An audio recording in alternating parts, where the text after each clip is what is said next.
Alright, so a lot to discuss in this video. We've got official news and updates about Outriders concerning the online stability, and it looks like we're also going to be getting some new reports as to what they are going to be doing for the online servers going forward. And could we be seeing a Borderlands style level cap increase in the near future as some sort of post-launch support to Outriders? People Can Fly, the dev team, actually reply about this one. And did you know that you can actually pause the game if you are on PC? This applies to some users. I'm going to go over on exactly how you can actually do this if you are enjoying the game as kind of like a single player experience.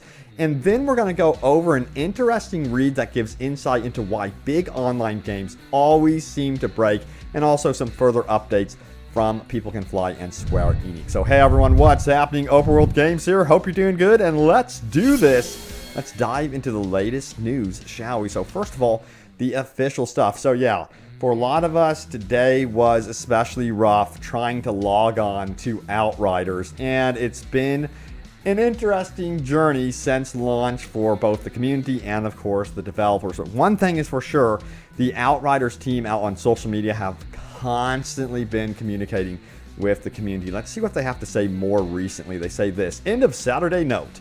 Our servers are continuing to improve as the team is working hard to stabilize them in the long term. Should you encounter any further connectivity issues, please keep an eye on the status.outriders.net. Furthermore, they say that they have continued to document all tracked issues with workarounds so far in this Reddit thread. Again, all the links are in the description below if you want to check it out. But, you know, they've been observing the servers for the community and determining what to do going forward. Please let me know how the servers are running for you all. It just seems like at peak times with this game, you know, it just crashes. People are struggling to stay connected for more than a half hour or more than an hour at a time. Again, for me, I have very minimal issues with this because I play a little bit later at night when, you know, the population, at least in my area, goes to bed, goes to sleep. So it's been less of an issue for me, but I have had my fair share of disconnects. But yes, this was a question here by Matthew. He says, can we get a proper post-mortem once this has been fixed? Be nice to know what went wrong and lessons learned. Also measures planned to try and stop a reoccurrence. Outriders did reply saying, absolutely, we're still working through it all, but we are planning to share more specific details in the future. So they will be sharing with us what they are going to be doing to address the server issues going forward. All right, so moving on, let's talk about the future of Outriders just for a moment. We do know that it's very likely, since the game is so popular, that it would be seeing some sort of post-launch support, and hopefully eventually in Outriders too. So this is the question here: where will there be, a Borderlands-style level cap increase in the future for additional skill points for a broader spectrum of builds?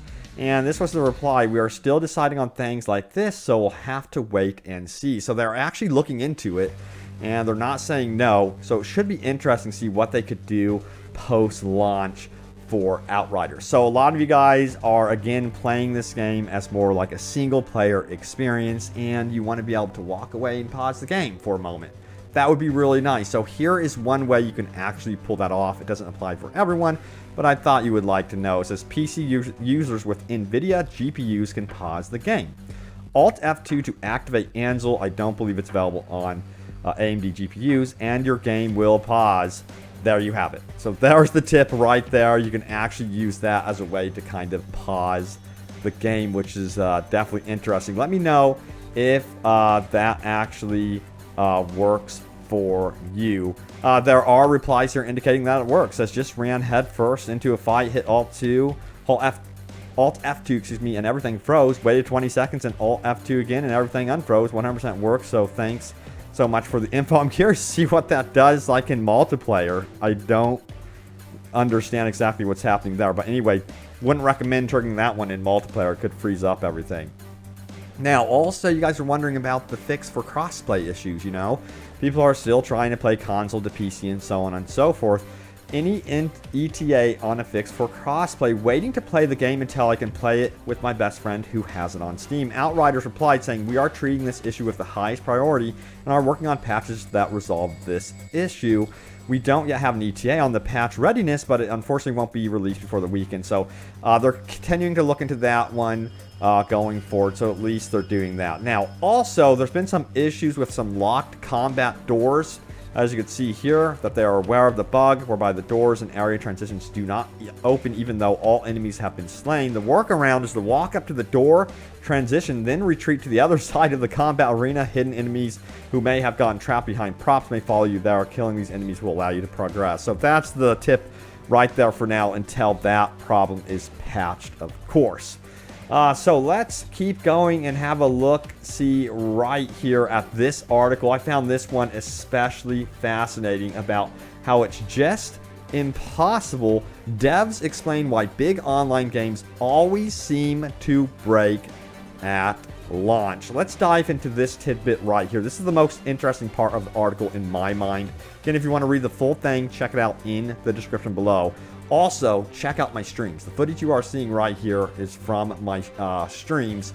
Join in. I have a total blast with you guys. I've seen a lot of you come in, but check it out in the description. But anyway, this is what the developers and players both want their games to work perfectly the first time they fire them up. But the reality of game development is that there are so many moving parts and so many immovable limitations that some problems are bound to slip through the cracks, and the odds of that only increase as games get bigger and bigger. Now, Sanchez, who is a developer that's commenting about this, reckons this is why we need to look at launches like these holistically. A game's performance on launch day is important, but it's not everything. This is interesting. It says, it's not the issues. Those are always going to happen. It's how you address those issues. If you're slow or you don't address them properly, or if you're hostile toward your players, it's going to stick with them. Now, I'm going to stop it right there for a moment and note that People Can Fly, Square Enix have been absolutely superb with their communication despite having these issues, and they have been also very quick to attempt to address the problems with the servers. Even in the demo, back in the days of the demo, remember those days? They were really good about fixing issues. Furthermore, they say this: if there's one thing I wish players would understand, it's that issues do happen regardless of how well you plan for them. You should hold developers accountable for how they get responded to. If you have a problem a week into your launch, put their feet to the fire and say, hey, I'm not having a good experience. This is why. I'm concerned that these issues aren't fixed. Those are things we want to hear about. Furthermore, it says, no game launches perfectly. It just doesn't happen. As Sanchez puts it, anything you would consider to be a smooth launch is just something that never rose to the level where a player perceived something was wrong. That's definitely, to me, quite an interesting statement there. It says there's always scrambling going on behind the scenes. Man described it as a bunch of developers huddled together in a war room, watching a wall of monitors for feedback and potential issues. Sometimes they catch those issues early, sometimes they don't show up for a few hours, and sometimes they can't be fixed for a few more hours or even a few days. Does this sound familiar? It sounds like something we're all going through right now with the Outriders servers currently, and I can't imagine what it's like at People Can Fly and Square Enix as they, try to get this issue under control with the servers, and hopefully they can actually pull that off. Furthermore, the article says the point is massive online games are always going to have some technical issues at launch. I'm not surprised. It says, hell, all modern games have some issues at launch. That's just the nature of today's technology and today's industry. That doesn't mean players should blindly give a pass to games that are pushed out with a catastrophic design or other issues, but it does put the average launch into perspective. A game might have minor issues we don't even notice, or it may have obvious game breakers. In any case, all anyone can do is hope for the best, prepare for the worst, and call out problems when they do inevitably surface. And of course, when you call out problems, don't use that as an opportunity to attack the developers. That's my opinion on that one as well. As we look at my inventory, not enough legendaries at all. But anyway, let's keep going. Now, there were a bunch of other articles and the community speaking about, of course, how we need an offline mode. It would be nice to be able to, at least now in the current situation that we're in, to be able to toggle from an online mode to an offline mode. So, I personally think, even if it's temporary, developers should consider adding an offline mode at the beginning of an online-only game, even if it's temporary, so that they have players given the option to go offline while servers are being worked on. And, you know, they state, if they have to do this, they state, yo, you know, later down the road, we're going to have to remove the offline, you know, portion of the game, because this is an online only game. However, my opinion is this: I would like offline to be like a permanent part of games because that's something that I personally love, being able to have the option to, of course, go offline when I want to, and I think it's super important. Now, I saw a really, what I consider a really nice letter out here to People Can Fly from the community, and I wanted to go over it because I do strongly believe that People Can Fly and Square Enix are very passionate about Outriders and this project. I can tell, I can feel it. So let's take a look at this one from Motion Man TV. It says, Dear People Can Fly, I'm sorry that what should have been one of the greatest moments of your career as the culmination of 5 years of hard work is being overshadowed by the Square Enix ID issues. I'm sorry that you all, who should be celebrating the incredible achievement that is Outriders, are instead dealing with the brunt of all of the fan outrage being unable to play. But I want to make sure that even though it's rough right now, you all know that what you all have created is truly wonderful. That's how I feel about it. I love this game. The amount of detail you have put into building the world through all of the incredible artwork and design work on characters, environments, and different biomes, as well as the thousands of paragraphs of lore journals in the codex, bleeds off the screen and kept me consistently sucked into the world of Enoch. I had to force myself to go to bed after playing until 3 a.m. last night.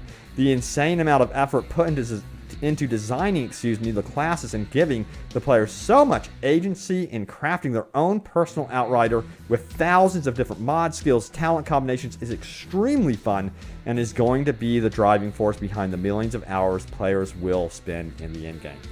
This is one of the most rewarding loot experiences I have played in a video game. Bravo. Now, he says this: there are so many reasons why the last 5 years of your lives' work have paid off big time in this release, but I don't want this post to be too long to read. Just know that the majority of players understand that the Square Enix authentication issues will be resolved soon, and we will be able to bask in the glory of the world and experience what you have all crafted, I guess. I don't know why I skipped over this word earlier. Anyway, he says this: thank you for all your hard work, all of that overtime, all of that crunch, all of the stress, and everything else you all went through to get this game out the door. I hope this is all resolved. You get a pizza party or something and can sit back and read all the posts about the awesome loot people found or the cool moments and builds, etc., instead of those server complaints. Heart. So yeah, a lot of people upvoted this one. A lot of people showed their support. You know, while there are, I imagine there would be people in this thread that also are bummed about the servers that are complaining. They're also like, hey, I'm going to wait it out. This is a really good game. We're having some launch woes. It's going to be okay. They're going to put their trust in People Can Fly and Square Enix because they pulled through with a lot of the demo issues. So I think that's the feeling from a lot of the community right now, and that feeling to me makes a lot of sense. So hopefully, again, Square Enix and People Can Fly can pull this off. All right, guess what? It's time for top comments. Let's do this. Remember, leave a comment down below. It could end up in a future video. So, my recent video was actually about the server issues, and I titled it, "This is not good. New updates from devs. Fans are impatient. DLC updates." And it's pretty cool because actually, you know, they spoke to Forbes, and it seems like we could be getting big story-driven expansions in the future for Outriders. Let's see what you guys had to say about all of this. Oh, this is freaking hilarious. This comes from Hatchet. I've seen him under my comments several times. He says, next video, devs getting death threats, player community toxic. I hope not. You know, I wouldn't be surprised if they've already gotten comments like that, to be honest with you. A-Dub says this: today was my first day being able to play Outriders, and I got to play for about an hour before the server went down. I was playing solo, and I agreed the idea of adding in a solo-only type thing. I hope they consider this moving forward. David says this: they really need to have an offline mode. Chris also agrees offline mode would be tough for them to keep an eye on who's cheating and making sure we get to keep our loot. Thoughts? Yeah, that's going to be That's an interesting one right there. I see what you're saying, Chris. So that's one of the dilemmas they would have to figure out. Oh, boy. Matt says, I find it so weird that streamers don't seem to have any issues still seeing Outriders being streamed that can't connect. That is weird. But I've had issues of my own, but minimal. Again, I'm playing at like a weird time when I consider everyone in my area in the United States are preparing to go to sleep. Razul says, oh, this. Man, I wish I was just playing and midway through a cutscene I got dropped. Maiden Day says, once they master their connection issues, the game is cool as hell. Hell yes. Christopher says, classic story of suffering from success. They didn't expect the game to be this overwhelmingly popular. Outriders is an amazing game, and I hope they can iron this out. I pray the community can learn to exercise patience and kindness. Bless you all, and stay safe. Yeah, so also in that article, you know, that I highlighted about it being just impossible to basically judge whether or not a game would break at launch or not. It's interesting because that article went over the fact that, yeah, they can buy more servers for these games at launch, but if, you know, eventually, no matter what, these games have a habit of dying off. You know, no matter what, the population is going to reduce excuse me, to a certain level, and then you're gonna have all these extra servers. So, but my opinion is, can't they rent servers, like extra space, at least rent these servers to have a temporary, you know, holding space for, you know, additional people coming in during launch periods, during big DLCs, and then not rent them, I guess you would say, when, you know, the population does decrease to a certain level, which no matter what does happen. But it's something that I would think that would be possible, is at least renting more servers. At least that's my insight into it. But let me know what you think of that one. But thank you all so much for watching. Stay tuned for more Outriders news and updates. I have you covered, and of course, more open world gaming goodness. You know what? We are in April now.